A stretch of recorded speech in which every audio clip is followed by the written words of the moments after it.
করে গেছি, পুরো 25.5 পেয়ে আমি পাস করে গেছি। এখন বাড়িতে আমার মাও কিছু বলতে পারবে না, আমার টিউশন ম্যাজিক স্যারও কিছু বলতে পারবে না। বিলরুবা কেন কান্না করছে? ও তো আমাদের ক্লাসের টপার, ওর রেজাল্ট কি খুব খারাপ হলো? কি রে বিলরুবা, তুই কান্না করছিস কেন? তোর রেজাল্ট কি খুব খারাপ হয়েছে? আর বলিস না রে, আমি কখনো ভাবতে পারিনি আমি এত কম নাম্বার পাবো। আমি কোনোদিনও ভাবতে পারিনি। এখন আমি বাড়িতে আমার মাকে, বাবাকে, টিউশন ম্যাজিক স্যারকে কি করে মুখ দেখাবো?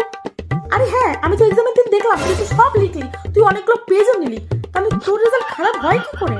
আমি জানি না রে, আমি কিচ্ছু বুঝতে পারছি না, আমি এত নাম্বার কেন কম পেলাম। ওয়েট তুই পেয়েছিস কত আমাকে একবার বলতো। না রে, তুই আমাকে জিজ্ঞেস করিস না, আমি বলতে পারবো না। আরে তুই আমাকে না বলবি, খাতাটা তো দেখা। আচ্ছা দেখবি, ঠিক আছে এই নে দেখ। আরে বিরুবা, তুই তো 99 পেয়েছিস। তুই কি আমার সঙ্গে ইয়ার্কি মারছিস তখন থেকে? আমি 99 পেয়েছি, আমি একের জন্য 100 পাইনি রে। তুই জানিস তোর এই 99 দিয়ে আমার মতো